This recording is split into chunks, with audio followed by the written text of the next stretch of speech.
Lace up your boots, pop on your gloves, zip up your jacket and get ready for an adventure. As out of more than 30 artists, the National Trust has handpicked 10 to create the O Wise Owl Art Trail. A collection of original sculptures and artwork inspired by the magnificent owls of the British Isles. Each owl has been created out of different materials and hidden around the garden of Beningbrough Hall. The sculpture is obviously an owl, and I was really thrilled when they contacted me, asked me if I could do this for Beningbrough.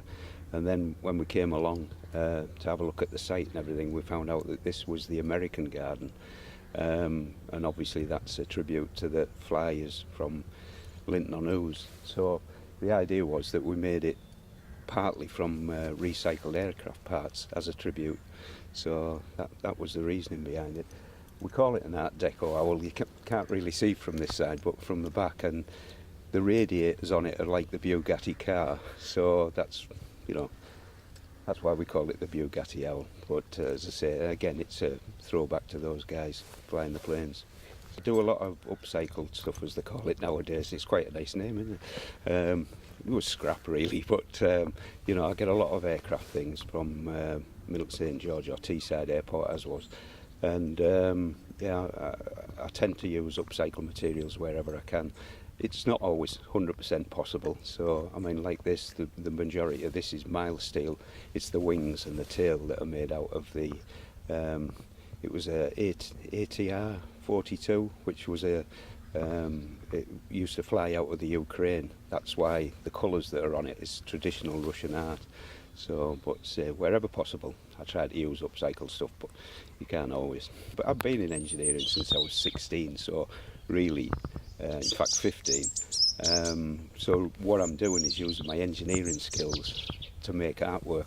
So everything that you see there is just normal engineering that people do every day. It's just put together in a different way that makes an owl. And it isn't just the owls that you will be looking out for. You might just hear something special.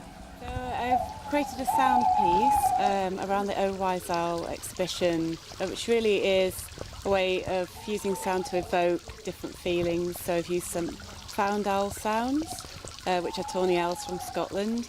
And then I've been working with the choir in Leeds, the Canterbury Choir, who have sung an old song about a sweet Suffolk owl.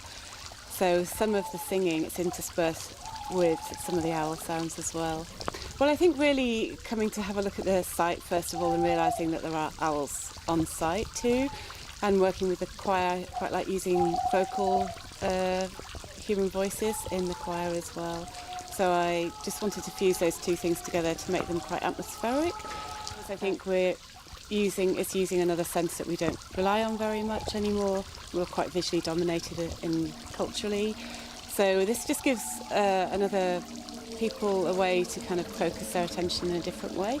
I think it really works really well in this space, and also it's outside, so that was the other challenge really of putting some sound in an external space, which you've got the water and you've got the wind and all these other sort of factors. The owls have a sense of playfulness about them, but with the choir sounds it's quite atmospheric, and there's quite a lot of echo that I added and other production techniques on there. So part of it is a sense of contemplation and reflection, and a time to just be a little bit more still and think about the night time, and seeing the owls sometimes through the night. It's quite a magical experience, so all of those things really, just a sense of really having a bit of time out to listen, which is quite important. The O Wise Owl Art Trail will run until the 25th of February in 2018, and with 40 majestic creatures to find, the race is on. Abby Walker, That's TV.